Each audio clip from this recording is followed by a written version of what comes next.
சம்பளம் வாங்கி 3 நாள் கூட ஆகலை, அதுக்குள்ள வாடகை, லோனு, இன்சூரன்ஸு, இஎம்ஐ, இதில் வர்ற சேலரியில் பிஎஃப், இஎஸ்ஐ, அந்த டேக்ஸு இந்த டேக்ஸ்ன்னு போட்டு மீதி தான் கைக்கு வருது. இதில் இன்கம் டேக்ஸு, ஜிஎஸ்டி வேறு. அப்புறம் எப்படித்தான் மாதம் சம்பளத்தில் மிச்சம் பண்ணுறதான்? சிரிக்காத. நீ நானும் ஒரே கம்பெனியில் தான் வேலை பார்க்குறோம், ஒரே மாதிரி தான் சேலரி வாங்குறோம். நீ மட்டும் எப்படி சம்பளத்தில் மிச்சம் பண்ணுற, சந்தோஷமா இருக்க? எனக்கு டாக்ஸ் எப்படி சேவ் பண்றதுன்னு தெரியும், அதனால தான் சம்பளத்துல மிச்சம் பண்றேன். அதான் எப்படி டாக்ஸ் சேவ் பண்ணுறது, சம்பளத்தில் மிச்சம் பண்ணுறது, அதை சொல்லு. மொத்தம் 7 வழி இருக்கு, அதை ஒவ்வொன்றா சொல்றேன். பொறுமையா கேட்டுட்டு உனக்கு எது செட் ஆகுமோ அதை நீ ஃபாலோ பண்ணு. சூப்பர், சொல்லு. நீ முதல்ல சொன்னல ப்ரொஃபஷனல் டாக்ஸ் அப்படின்றது, அது வந்து நம்ம ஸ்டேட் கவர்மெண்ட் கொடுக்குறது. இன்கம் டாக்ஸ் வந்துட்டு சென்ட்ரல் கவர்மெண்ட்க்கு பே பண்றது. அது மட்டும் இல்லாம நம்ம ஜிஎஸ்டி வேற பே பண்றோம்ல, அதுல சிஜிஎஸ்டி அப்படின்றது வந்து சென்ட்ரல் கவர்மெண்ட்க்கு பே பண்றது, எஸ்டிஎஸ்டின்றது வந்து ஸ்டேட் கவர்மெண்ட்க்கு பே பண்றது. ஜிஎஸ்டி வந்துட்டு இன்டைரக்ட் டாக்ஸ், நாம பே பண்றோம்ல இன்கம் டாக்ஸ், அது வந்து டைரக்ட் டாக்ஸ். அதெல்லாம் இருக்கட்டும், சம்பளத்துல சேவ் பண்றதுக்கு 7 வழிகள் இருக்குன்னு சொன்னேன்ல, அதை முதல்ல சொல்லு. சொல்றேன். முதல்ல உங்களுக்கு ஹெச்ஆர் பிடிக்கிறாங்களான்னு பாருங்க. அதை எப்படி கண்டுபிடிக்கிறது அப்படின்னா, நம்மளோட பே ஸ்லிப்லயே போட்டிருப்பாங்க எவ்வளவு ஹெச்ஆர் பிடிக்கிறாங்கன்னு. அப்படி பிடிச்சாங்கன்னா ஃபார்ம் நம்பர் 12BBன்னு இருக்கு, அதை யூஸ் பண்ணி நம்ம கிளைம் பண்ணிக்கலாம். இதுக்கு வேற நமக்கு 3 டாக்குமெண்ட் மட்டும் இருந்தா போதும். அது என்னன்னா, மாசம் ஆனால் நம்ம ரெண்ட் பே பண்றோம்ல, அதுக்கான ரெசிப்ட், ரெண்டல் அக்ரிமெண்ட். இன்கேஸ் நீங்க கட்டுற வாடகை வந்து 1 வருஷத்துக்கு 1 லட்சத்துக்கு மேல போகுது அப்படின்னா, அந்த ஹவுஸ் ஓனரோட பேன் கார்டு இதெல்லாம் அட்டாச் பண்ணி அந்த ஃபார்மை ஃபில் பண்ணி உங்க ஆபீஸ்ல கொடுத்தாலே போதும், மத்ததெல்லாம் அவங்களே பார்த்துப்பாங்க. 2வது வழி, உங்க வீட்டுல குழந்தைங்கலாம் இருப்பாங்க, அவங்களுக்கு ஸ்கூல் ஃபீஸ் கண்டிப்பா நம்ம கட்டிட்டு தான் இருப்போம். இன்கேஸ் நீங்க அப்படி பே பண்றீங்கன்னா அதையும் நம்ம கிளைம் பண்ணிக்க முடியும். அது எப்படின்னா, இப்ப ஸ்கூல்ல சேர்த்திருக்கீங்க, அவங்களுக்கு டியூஷன் ஃபீஸ்ன்னு ஒரு ஃபீஸ் போடுவாங்க, யூனிஃபார்ம் ஃபீஸ், புக் ஃபீஸ், அந்த மாதிரி நிறைய ஃபீஸ்லாம் போடுவாங்க. அதெல்லாம் கிளைம் பண்ணிக்க முடியாது. டியூஷன் ஃபீஸ்ன்னு எதை மென்ஷன் பண்றாங்களோ அதை மட்டும் கிளைம் பண்ணிக்க முடியும். இது பிறந்த 2 குழந்தைங்களுக்கு மட்டும் தான், அதாவது 2 குழந்தைங்களுக்கு மட்டும் தான் இது பொருந்தும். 3வது அவங்களுக்கு ஒரு குழந்தை இருக்குன்னா அந்த குழந்தை வந்து இந்த கான்செப்ட்ல வர மாட்டாங்க. ஸோ இது வந்து வருஷத்துக்கு 1.5 லட்சம் வரைக்கும் நம்ம கிளைம் பண்ணிக்கலாம். இதுக்குமே வந்துட்டு 3 டாக்குமெண்ட்ஸ் இருந்தா போதும். அது என்னன்னா, பர்த் சர்டிபிகேட், அப்படி இல்லைன்னா ஆதார் ஐடி, ஸ்கூல் சேர்த்திருப்பீங்கல்ல அந்த ஃபார்மோட ஒரு காப்பி, அப்புறம் வந்துட்டு டியூஷன் ஃபீஸோட ரெசிப்ட் கொடுப்பாங்க. இது 3 மட்டும் இருந்தா இதையும் நீங்க அட்டாச் பண்ணி நீங்க உங்க ஆஃபீஸ்ல கொடுத்தீங்கன்னா இதையும் நம்ம கிளைம் பண்ணிக்கலாம். நான் முன்னாடி சொன்னது ஸ்கூல் படிக்கிற குழந்தைங்களுக்கு மட்டும் தானா அப்படின்னு கேட்டால் கிடையாது. இன்கேஸ் உங்க வீட்டில் வந்துட்டு காலேஜ் படிக்கிறவங்க தான் இருக்காங்க, அவங்களுக்கு வந்து நீங்க ஒரு எஜுகேஷன் லோன் வாங்கியிருக்கீங்கன்னா அவங்களுக்கும் இது வந்து பொருந்தும். இது வந்து நீங்க உங்க பிள்ளைங்களுக்கு லோன் வாங்கினா மட்டும் கிடையாது. இன்கேஸ் நீங்க படிக்கிறதுக்கு எஜுகேஷன் லோன் வாங்கியிருக்கீங்க, உங்க பிள்ளைங்களுக்கு வாங்கியிருக்கீங்க, இல்லை உங்க ஒய்ஃப்க்கு வாங்கியிருக்கீங்க, இல்லை நீங்க யாருக்காவது கார்டியனா இருக்கீங்க அவங்களுக்கு வாங்கியிருக்கீங்க அப்படின்னாலும் இது வந்து அக்செப்ட் பண்ணிப்பாங்க.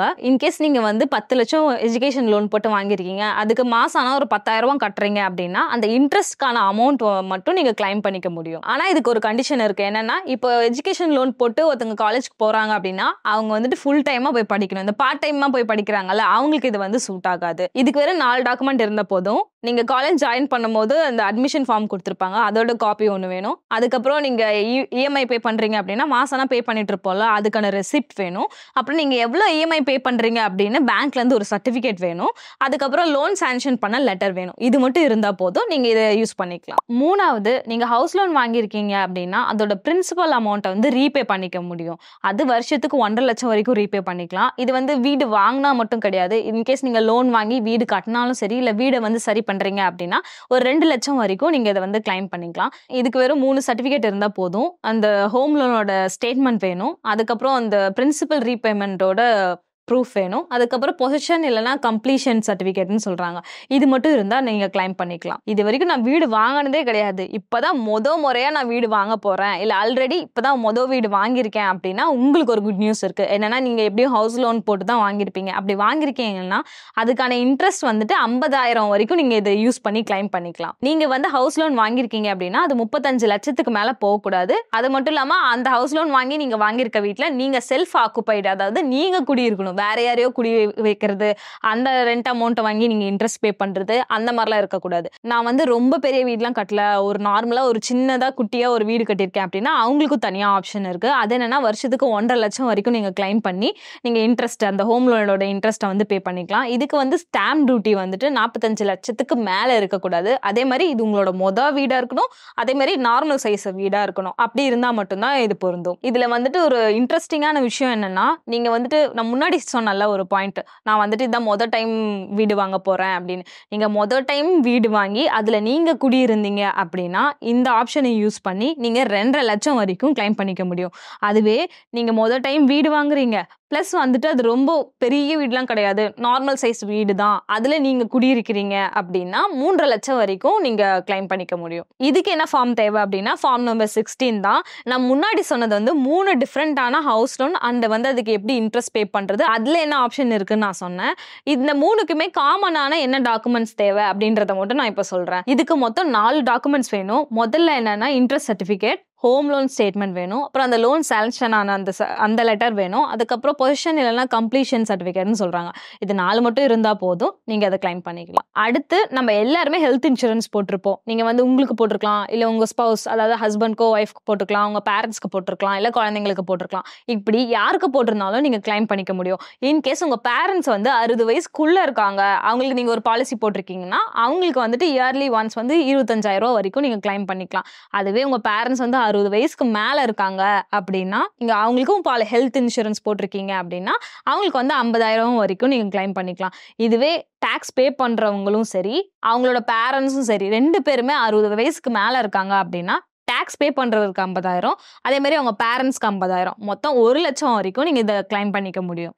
ஐயோ இந்த மாதிரி ஆப்ஷன்லாம் இருக்குன்னு தெரிஞ்சிருந்தா நான் இன்சூரன்ஸ் போட்டிருப்பேனே, ஆனா நான் தான் இன்சூரன்ஸ் போடலையே அப்படின்னு சில பேர் கூட யோசிக்கலாம். கவலையப்படாதீங்க. இன்கேஸ் நீங்க உங்க பேரண்ட்ஸ்க்கு இன்சூரன்ஸ் போடலனாலுமே அவங்களுக்கு ஏதாவது மெடிக்கல் பில் ஆகுது, நீங்க ஹாஸ்பிட்டலில் கொண்டு போய் சேர்த்துறீங்கன்னா அதுக்கான ப்ரூஃப் மட்டும் எடுத்துட்டு போயிட்டு உங்க ஆஃபீஸில் இருக்க HR கிட்ட கொடுத்தாலே போதும். அவங்க கிளியரா என்ன பண்ணுமோ அதை பண்ணி உங்களுக்கு அந்த காசை வந்து கிளைம் பண்ணி கொடுப்பாங்க. இதுக்கு மொத்தம் 3 டாக்குமெண்ட் வேணும். மொதல் வந்துட்டு பாலிசி டாக்குமெண்ட், அடுத்தது வந்து இந்த ப்ரீமியம் பே பண்ற ரெசிப்ட், அதுக்கப்புறம் இந்த ப்ரீமியம் நீங்க பே பண்றதுக்கு ஒரு ப்ரூஃப் வேணும் இல்லையா, அந்த ப்ரூஃப். இது மட்டும் இருந்தா போதும்.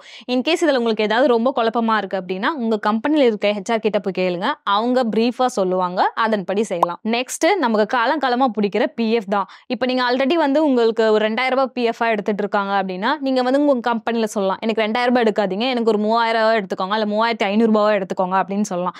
இது வந்து VPFன்னு சொல்லுவாங்க, வாலண்டரி ப்ராவிடென்ட் ஃபண்ட் சொல்லுவாங்க. இந்த ஆப்ஷன் யூஸ் பண்ணி நீங்க PFல நார்மலா எவ்வளவு அமௌண்ட் கொடுக்குறீங்களோ அதை காட்டில எக்ஸ்ட்ராவா எடுத்துக்கலாம். இந்த PF எதுக்கு கொண்டு வந்தாங்கன்னா ஃபியூச்சர்ல நமக்கு ஹெல்ப்ஃபுல்லா இருக்கணும் அப்படின்றதுக்காக தான் கொண்டு வந்தாங்க. இதை நம்ம சேவிங்கா காமிச்சிக்கலாம். இது மட்டும் இல்லாம இன்னொரு ஆப்ஷன் இருக்கு, அது என்ன PPFன்னு சொல்லுவாங்க, பப்ளிக் ப்ராவிடென்ட் ஃபண்ட்னு சொல்லுவாங்க. இதுலயும் நம்ம இன்வெஸ்ட் பண்ணிக்கலாம்.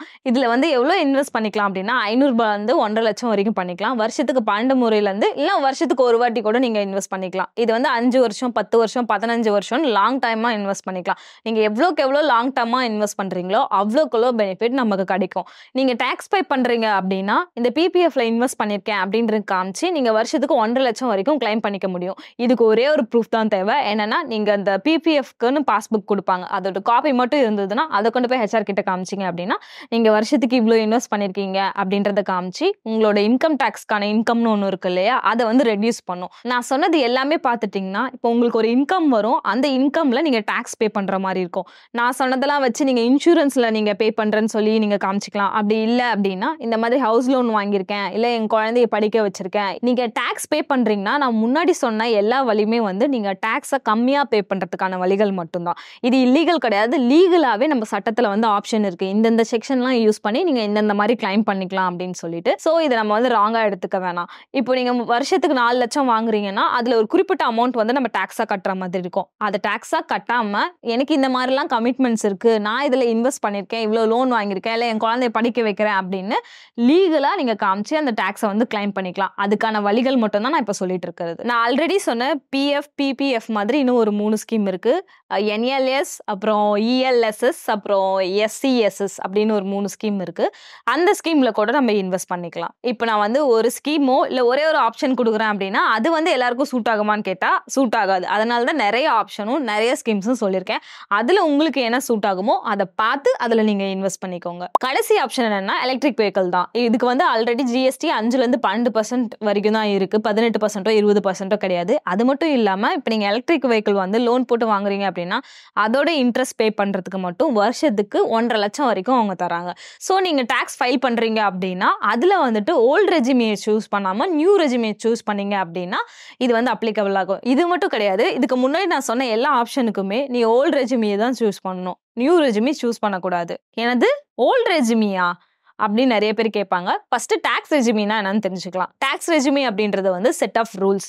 இந்த ரூல்ஸ் படி தான் கவர்மெண்ட் வந்து ஒரு தனி நபர்கிட்ட இருந்தையோ இல்லை பிசினஸ் பண்றாங்கல்ல அவங்க கிட்ட இருந்தையோ டாக்ஸ் வந்து வசூலிப்பாங்க, அதாவது வரி வந்து வசூலிப்பாங்க. இதுதான் வந்து டாக்ஸ் ரெஜிமின்னு சொல்லுவோம். இதுல வந்து ரெண்டு இருக்கு, ஒன்னு வந்து ஓல்டு ரெஜிமி, இன்னொன்னு வந்து நியூ ரெஜிமி அப்படின்னு சொல்லுவாங்க. நிறைய பேர் கேட்கலாம் இதுல எது எனக்கு சூட் ஆகும் அப்படின்னு. இதை எப்படி கண்டுபிடிக்கலாம்னா கால்குலேட் பண்ணி தான் கண்டுபிடிக்கணும். அப்படி இல்ல எனக்கு கால்குலேஷன்லாம் நான் போட மாட்டேன், சிம்பிளா சூஸ் பண்ணணும் அப்படின்னா, இப்போ உங்களுக்கு ஆல்ரெடி நான் முன்ன சொன்ன கமிட்மெண்ட்லாம் இருக்குதுன்னா, நான் ரெண்ட் கட்ட கஷ்டப்படுறேன், இல்ல ஹவுஸ் லோன் வாங்கிட்டு கஷ்டப்பட்டுட்டு இருக்கேன், எஜுகேஷன் லோனு, இல்ல குழந்தைங்களுக்கு ஃபீஸ் கட்ட முடியல, இல்ல ஹெல்த் இன்சூரன்ஸ் ரொம்ப கஷ்டமா இருக்கு, இந்த மாதிரி எல்லாம் எனக்கு இருக்கு, ஸோ இதெல்லாம் என்னால் சமாளிக்க முடியல அப்படின்னு நீங்க நினைச்சீங்கன்னா நீங்க ஓல்டு ரெஜிமின் சூஸ் பண்ணலாம். இல்ல எனக்கு இந்த கமிட்மெண்ட்லாம் கிடையாது, அது மட்டும் இல்லாம நான் டாக்குமெண்ட்ஸ்லாம் சொல்றேன், அதுக்கெல்லாம் என்னால் அலைஞ்சிட்டு இருக்க முடியாது அப்படின்ற மாதிரி நீங்க ஃபீல் பண்ணீங்க அப்படின்னா நீங்க வந்து நியூ ரெஜிமியை சூஸ் பண்ணலாம். சரி, இப்போ நான் எப்படி இது ஓல்டு ரெஜிமிக்கு செட் ஆகும் நியூ ரெஜிமிக்கு செட் ஆகும்னா நான் ஒரு சின்ன கால்குலேஷன் பண்ணி பார்த்தேன். அந்த கால்குலேஷன் பண்ணதுக்கு அப்புறமா தான் நமக்கு இப்படி ஒரு 2 ஆப்ஷன் கிடைச்சிச்சு. நான் உங்களுக்கு அந்த கால்குலேஷனை சிம்பிளா புரியுற மாதிரி சொல்றேன், அப்ப நீங்களே புரிஞ்சுப்பீங்க எந்த ரெஜிமி வந்து நமக்கு சூட் ஆகும், எது நமக்கு சூட் ஆகல அப்படின்னு. இந்த கால்குலேஷனுக்கு அப்புறமா நீங்களே டிசைட் பண்ணிக்கலாம். ஃபர்ஸ்ட் நம்ம ஓல்டு ரெஜிமி யூஸ் பண்ணி நம்மளோட சேலரில இருந்து எப்படி டாக்ஸ் வந்து டிடெக்ட் பண்றாங்க அப்படின்றத பார்ப்போம். அடுத்தது வந்து நம்ம நியூ ரெஜிமி பார்ப்போம். இப்போ நியூ ரெஜிமிலையும் சரி ஓல்டு ரெஜிமிலையும் சரி இந்த ஸ்லாப்ல முதல் 2.5 லட்சத்துக்கு வந்து டாக்ஸே கிடையாது. உங்களோட ஆனுவல் இன்கமே, அதாவது வருஷத்துக்கு உங்களோட இன்கமே 2.5 லட்சத்துக்குள்ளதான் இருக்குன்னா உங்களுக்கு டாக்ஸே கிடையாது. 2.5 லட்சத்துக்கு மேல போகுது, 2,50,001 இருந்து 5 லட்சம் வரைக்கும் 5% டாக்ஸ் பிடிப்பாங்க. அதுக்கு மேல போகுது அப்படின்னா அதுக்கேற்ற மாதிரி ஸ்லாப்ஸ்லாம் இருக்கு. அது மட்டும் இல்லாம இதுல வந்து ஸ்டாண்டர்ட் டிடக்ஷன் அப்படின்னு ஒன்று பிடிப்பாங்க. அது வந்து முதல்ல வந்துட்டு 50,000 இருந்தது, இப்போ வந்து 75,000 இன்க்ரீஸ் பண்ணியிருக்காங்க. முதல்ல வந்து ஓல்டு ரெஜிமில தான் ஸ்டாண்டர்ட் டிடக்ஷன் இருந்தது, இப்போ நியூ ரெஜிமிலையும் இருக்கு. இப்போ எக்ஸாம்பிளுக்கு நான் 6 லட்சத்தை வந்து என்னோட ஆனுவல் சேலரி எடுத்துக்கிறேன். உங்களோட ஆனுவல் சேலரி என்னவோ அதை வச்சு நீங்க கால்குலேட் பண்ணிக்கோங்க. இப்போ வந்து 6 லட்சத்தை வந்து நான் ஆனுவல் சேலரியா வச்சுக்கிறேன். அதுக்கப்புறம் ஸ்டாண்டர்ட் டிடக்ஷன் நான் ஒன்று சொன்னால அது வந்து 75,000.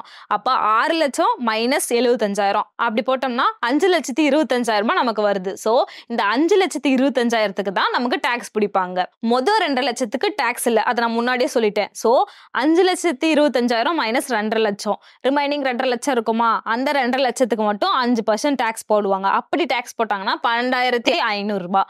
அடுத்த ஸ்லாப் எடுத்துப்பாங்க. இப்போ 5 லட்சத்துல இருந்து 10 லட்சம் வரைக்கும் வாங்குறாங்க அப்படின்னா அதுக்கு வந்துட்டு 20% டாக்ஸ் போடுறாங்க. அடுத்து 5,25,000 மைனஸ் 5 லட்சம் அப்படி போட்டோம்னா 25,000 ரூபாய் வருது. அதுக்கு 20% நம்ம போட்டோம் அப்படின்னா 5,000 ரூபாய் வருது.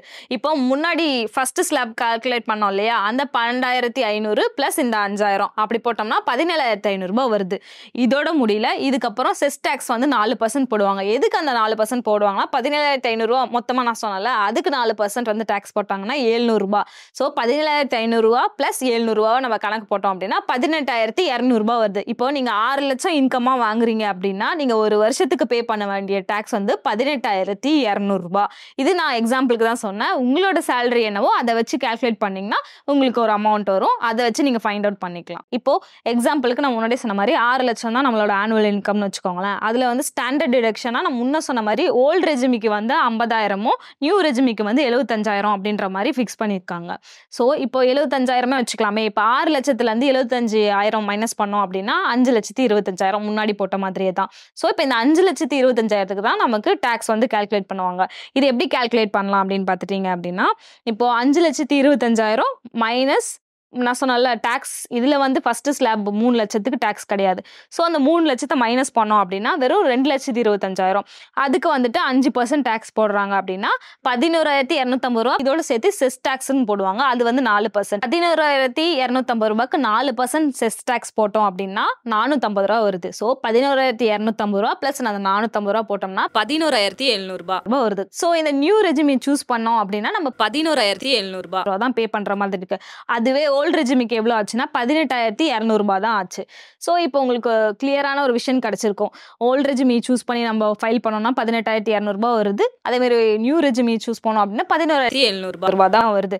உங்களுக்கு கமிட்மெண்ட்ஸ்லாம் எதுவும் கிடையாது, டாக்ஸ் மட்டும் கம்மியாக பே பண்ணால் போதும் அப்படின்னு நீங்கள் நினச்சிங்க அப்படின்னா நியூ ரெஜிமி சூஸ் பண்ணிக்கோங்க. இல்லை எனக்கு அந்த மாதிரி ஹவுஸ் லோன் அந்த மாதிரி நிறைய ப்ராப்ளம்ஸ்லாம் இருக்குது அப்படின்னு நீங்கள் நினச்சிங்கன்னா ஓல்டு ரெஜிமியை சூஸ் பண்ணிக்கோங்க. இப்போ உங்களுக்கு கிளியராக புரிஞ்சிருக்கும்னு நினைக்கிறேன். டாக்ஸ்னா என்ன, அது எப்படி கால்குலேட் பண்ணுறாங்க, நமக்கு என்னென்ன ஆப்ஷன்ஸ்லாம் இருக்குது, எப்படி நம்ம அமௌண்ட்டை வந்து சேவ் பண்ணலாம் அப்படின்னு உங்களுக்கு ஒரு ஐடியா கிடைச்சிருக்கும். ஸோ இப்போ நான் சொன்னதுலே எந்த விஷயத்தை பற்றி உங்களுக்கு இன்னும் டீட்டெயிலாக தெரிஞ்சுக்கணும், இல்லை நான் சொன்னதுல ஏதாவது டவுட்ஸ் இருக்கா, இல்லை வேற ஏதாவது டேக்ஸ் சம்மந்தமாக நீங்கள் தெரிஞ்சுக்கணும்னு நினைக்கிறீங்களா, இப்படி எதுவாக இருந்தாலும் சரி மறக்காம கமெண்ட்ல சொல்லிடுங்க. பேட்டா எங்க மாத்துறானுங்க, எல்லாம் மாச சம்பளம் தான், அதுவும் பொங்கலையும் புளியரையும் போட்டு கழிச்சு போறானுங்கம்மா.